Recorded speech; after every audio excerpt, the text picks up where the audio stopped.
Secret Files.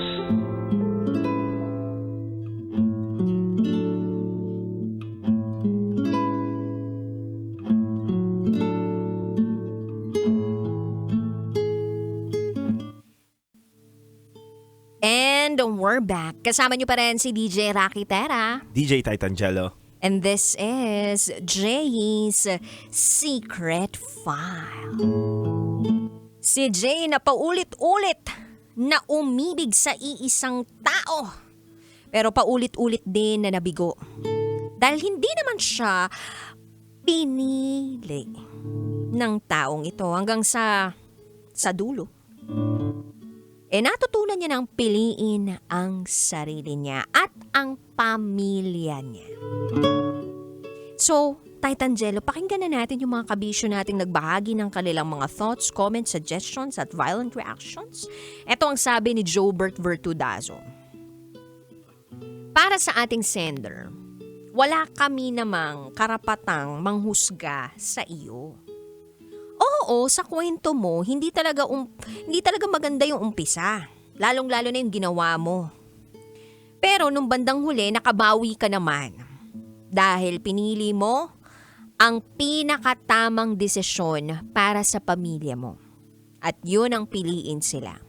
Shoutout po sa Bulacan Overdrive, Grab drivers, lalo na kay pareng Alan Alvarez, Rosenio Mundas, Marjun Estorgillo, Rogelio Bernardino at pareng Marlon Loyola. Ito pa sabi ni DR. Noong panahong wala si Daryl, hinahanap-hanap mo siya. At siya pa rin ang makakasama mo. Doon sa mga panahong tinitrigger ka niya. Pero nung kinalimutan mo na siya, nagkaroon siya ng sariling pamilya, ikaw din, biglang bumalik si Daryl sa buhay mo? Ay, siguro pwede nating sabihin na malalaman mo talagang halaga ng isang tao kapag ito'y nawala na sa'yo. Baka yun ang naramdaman ni Daryl towards you. Yun lamang po, and welcome back, DJ Rocky. Kala mo naman ang tagal kong nawala, diba? Anyway, ito pa sabi ni Sir Rogelio Clara. Kahit sabihin pa ng sex bomb na kung ano ang nasa puso mo sundin mo, minsan mas mabuti pang isang tabi ang tinitibok at nadarama ng puso para hindi na mas marami pang pusong masaktan. Kung isang malaking tukso si Daryl, para sa iyo ikaw na ang umiwas. Ang pag-iwas ay hindi pagsuko kundi pagpili kung alin ang tama sa pamantayan ng moralidad at lipunan. Alam mo ang tama at ang tama ay ang pagpili sa iyong pamilya. Listening from Marilao, Bulacan. Galing. Totoo. Ito pa sabi ni Aiza. Good evening, Titangelo and DJ Rocky. Pabati po sa katrabaho kong laging nakikinig gabi-gabi. Quatrona, Dacer, Manson, Antiola, Bayo, Calortes, Kimke, Karen, Pevida, Bartolome, Dizon at magjowang si Aileen Pahanil sa kanilang asawa. Ang masasabi ko lang sa ating secret file ngayong gabing ito, buti na lang nakapagdesisyon ng tama kasi kung hindi, huhusgahan ko pa rin siya. Ano yun? Ito pa sabi ni Jason. For me, gawin mo lang kung ano talagang tama at kung anong makabubuti sa inyo ng pamilya mo. Focus na lang sa self.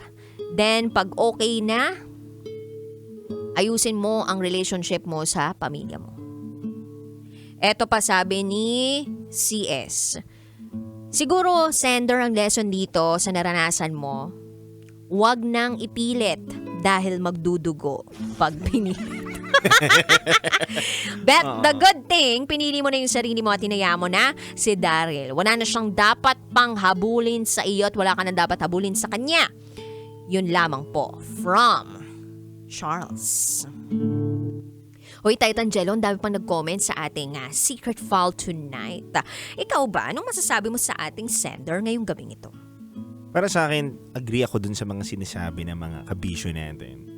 Na ang piliin ng tama, 'di ba? Huwag pairalin yung nararamdaman, kundi pairalin yung tamang pag-iisip natin dapat. Mm-hmm. Kasi kung iniisip mo na may masasaktan kang asawa mo, may pamilya ka na, hindi mo gagawin na yung bugso ng damdamin mo susundin mo eh. Mm-hmm. Hindi mo papairalin yung pagmamahal mo doon sa tao na talagang minimithi mo noon pa man. Pero imaginein mo, no, etong si Jay, ilang beses na siya nasaktan dito sa isang tao na to, pero wala siyang kadala-dala, diba? Nung time na yon, like parang 14, 16, 20, 34, parang umabot pa talaga na sa point na hindi na siya pinili. Diba? Parang kailangan pa talagang magkaroon ng isang malaking sitwasyon para magkaroon siya ng breaking or turning point. And alam mo ba, meron ako narinig na, sermon na na-attenan ko na isang mass. Sabi doon, kapag nagkakamali daw yung isang tao, ang ginagawa sa'yo ni Lord is that minsan binubulungan ka, oy mali ka. Ganon. Tapos kapag hindi ka daw nakinig at tinuloy mo pa rin yung mali mo, may kasama ng takip, hoy mali ka na dyan. Tapos, pag hindi ka pa rin daw nakinig sa kanya at mali pa rin yung pinili mo, may kasama na tulak. Hoy, mali ka na dyan, ganyan. Pero kapag hindi ka pa rin daw nakinig at patuloy mo pa rin daw pinipili yung mali, ang mangyayari daw, bibigyan ka daw niya ng isang situation para mas ma-realize mo na maling-mali na talaga yung pinipili mo. And feeling ko umabot sa ganung point to eh. Although hindi ito yung super-duper na parang alam mo yung iniisip natin na magkakaroon ng bistuhan sa asawa niya, doon sa kabilang side, yung mga ganon. Hindi naman sa ganon kasi hiwalay naman na si Daryl tsaka yung misis niya, di ba? Pero, feeling ko umabot doon sa point na, wala eh. Kumbaga, naubos na siya, kakapili niya ng mali. Pero sana hindi na tayo umabot doon sa part na kailangan mo pang ulit-ulitin yung pagkakamaling para matutunan mo yung tama. Kasi, meron tayong gift eh. 'Di ba? Itong gift na to, sariling utak, sariling damdamin. And normally guided naman tayo with everything and everyone eh. Yes. So parang gamitin naman sana natin yun. Na hindi talaga maapektuhan kung sino man yung mga na-produce natin sa mundong ito, especially the kids. Yes. Kasi imagine mo kung talagang nagtuloy-tuloy pa sila ni Daryl, no? Imagine mo na lang na mawawasak yung pamilya niya. Tapos, alam mo yun, maguguluhan sila sino magiging tatay nila. Wala lang, parang nag-advance thinking lang ako sa part na yun. Tsaka doon sa ginagawa niya, nagiging selfish siya doon. Mm. 'Di ba? Sa mga pinapakita niya na gano'n. Dahil, unang-una, may mga taong involved eh. Doon sa gusto niyang ipilit na maling bagay at pagmamahal. So, kung ikaw lang ay single, Ay, oo. Kahit ilan pa yan, kahit diba? ilang beses ka pa, di ba? Pero kung may pamilyado ka na, may tao kang inuuwian at may taong nag-aantay sa'yo, wag na siguro. Totoo. Wag na. Plus, in fairness naman dun sa secret file niya, ha? Sabi niya, kailangan ko lang ilabas at ikwento tong nangyari. Bigay naman natin sa kanya yon na naikwento niya talaga, na ilatag niya sa atin yung mga nangyari. Nakahinga naman siguro siya dun sa pag-share niya sa atin. And sabi nga, there are some things better left unsaid. Hindi na to kailangan pang sabihin dun sa mismong asawa niya. Tama. Ikaw ba, okay ka dun? Yung parang, sige, wag mo na lang sabihin sa asawa mo tong bagay na to na nagkamali ka. Kung alam mong makakasira pa dun sa pamilya ninyo, wag mo na sabihin, di ba? White lies ang tawag dun. Di ba? Hindi, kung para lang sa akin Sa akin, sa POV ko, para sa akin bilang isang lalaki, kung alam mo naman makaka-damage para sa pamilya ninyo at hindi makakadagdag sa peace of mind ng misis mo o kaya sa peace of mind ng mister mo, wag mo nang sabihin. 'Di ba? Mali na nga, tas mali pa yung gagawin mo, ay walang magandang magiging resulta. Gumawa ka ng pagkakamali. Tapos sabihin mo sa kanya yung pagkakamali mo. Unless mahuli Mali yun. Di ba? Umaming ka na. Kapag nahuli ka, umaming ka na. Di ba? Pero nga, sabi nga, yung mga lalaki, may ikalabing isang utos na huwag kang umamin dahil nga mahirap. Pero, umaming ka na. Wala na eh. Nandun na yun. And, kailangan mo lang yung accountability mo doon sa ginawa mo. Yes, na kung sakali mo magkabulaklatan to, Oo, 'di ba? dapat alam mo. Akuin mo. Akuin mo. Huwag kang magtuturo ng iba. Dapat kung merong kang balls nung panahon na pinasok mo yan, dapat may balls ka rin yung panahon na nahuli ka dyan. Wala siyang balls. Ayun nga, kung meron siyang Bulaklak. bulaklak nung panahon na Pinasok niya yan, dapat namumulaklak lalo nung panahon na nahuli siya. Ganon. Ganon yun. Yung mga bubuyog. Ganun. Baka may mga bubuyog na Oo, doon, eh, di ba? Ganun lang yun. And dapat alam mo yung magiging consequence ng mga gagawin mo. Kung talagang gusto mong i-push yung mga bagay na yan, dapat handa ka na maging anong resulta. Totoo. Alam mo, dun sa sinabi mo na wag mo nang sabihin, 'di ba? Parang nag-agree tayo, 'di ba, na okay, wag nang sabihin. Dati, ang thinking ko about it, na kapag nagkamali ka or kapag nakagawa ka ng something dun sa asawa mo, kailangan umamin ka. I mean, ako kumbaga parang Okay. thinking ko lang, parang dapat all is fair. Dapat mag-concede ka, 'di ba? Tapos maging accountable ka na parang, sabihin ko talaga na nagkamali ako, ganyan. Kahit di naman wala naman siyang pakiramdam, 'di ba, na nagkamali ka, ganon.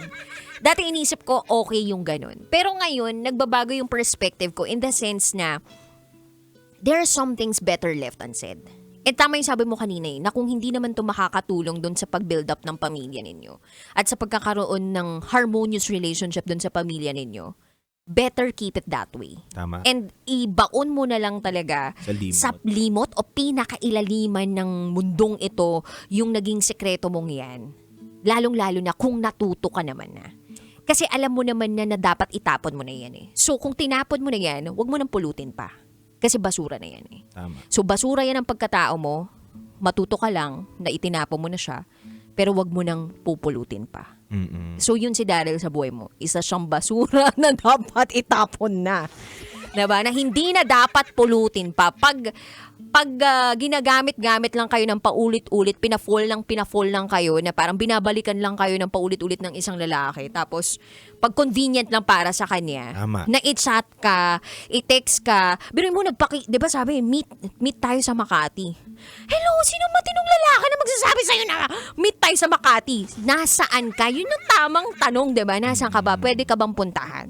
Yun. Diba? Parang hindi yung ikaw yung pumunta sa akin. Walang ganun.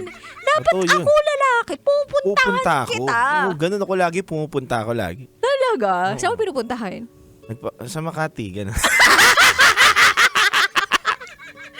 Ganon. Hindi yung babae yung pupunta dun sa lalaki. Mali naman yun. Diba? Diba? Pero may mga lalaking ganun na ano? na nagpapapunta. Dahil? Wala lang. Kasi may mga babae talaga na grabe sila magmahal. Yung tatawarin nila lahat ng mga Oo, dagat-dagatan. totoo yun. Ako, may mga ganon na kakilala ako na yung lalaki, parang ang sarap sikuhin yung uso. Yung mga ganon. Parang gwapo mo naman. Oo, pero Totoo parang na. hindi nakaka-proud bilang lalaki yung Hindi ginagawa ng lalaki. nakaka-proud. Dapat ka pa rin, kahit sabihin mong pogi ka, cute ka, o lakas ng dating mo, di ba? Dapat paramdam mo pa rin sa babae yung pagiging babae nila. Di ba? Yung dapat gentleman ka pa rin. Yes. Ba't mo pinapakyutan yung boses mo? Diba? Kahit Angelo. parang dapat gentleman ka pa din. Di Talaga ba? Dapat ka pa rin yung... gayahin mo si... Kahit Angelo. Lalayo pa ba sila? Di ba? Nandito na. Kayo. Diba? Totoo naman. Dapat paramdam mo pa rin sa babae yun. Hindi naman, sabi nga daw nila, mas masarap magmahal yung maginoo pero medyo bastos. Ganun yun. So parang yung kumusta ka po? Di ba yung nagpo-po at opo naman? opo. Kumusta ka po? Kumain ka na po? Ganyan. Pero pwede po ba tayo mamaya magkita sa ganito? Kita po tayo sa Hindi naman sa lugar na ganyan. walang Hindi kusina naman po. ganyan. Ganyan. Yung walang ceramic. Maginoo yun, may po at opo, magalang. Pwede ka ba mayaya? Po? Diba? Imagine mo yung mga, sa nagchat-chat, di mo may mga po at opo. Doon Nakakasal. sa walang bintanang bahay? Po? Yun, maginoo. Maginoo pero medyo bastos. Ganon. Alam nyo na yung definition nyo ng maginoo. Oo, medyo basta bastos. lagyan nyo ng po at opo Ayan. yung inyong mga Oo reply. naman. Para... Morning atento. po. Kumain ka na po. Kainin po kita. Iba ka talaga, Type Angelo. Pero, kinig pagdating ka sa iba, kailangan mo ba rin talaga iparamdam. Hindi porket sobrang mahal ka ng babae, hindi mo na mamahalin ng, hindi mo papalitan ng pagmamahal mo. Dapat bilang isang lalaki, paramdam mo sa kanya yun. Na iba pa rin magmahal ng mga lalaki. Yes. At para sa mga babae, wag tayo basta-basta nahuhulog sa mga ganong klaseng babae, lalaki na small effort. Because that is, Yes. dapat standard natin is standard na, saan ka? Puntahan kita. Simba tayo. Ganun. Yan, simba tayo. Luhuran kita mamaya. Yung pala yung sumunod, diba? Pagkatapos natin luhuran kita mamaya. Si Gab dito na bumisita sa atin ngayong gabi, first time, diba? Tuwang-tuwa ngayon sa boot natin. Tumatalon eh, no? Tumatalon eh. Anyway, Kabisyo, if you wanna share secrets, share to us raketera@gmail.com. Kasama pa rin si DJ Raketera. At nag-iisang DJ Titan Jello. Dito lang yan sa 90.7 Love Radio. Wala pa bang memorize yan? Basic. This is Jay's Secret 5.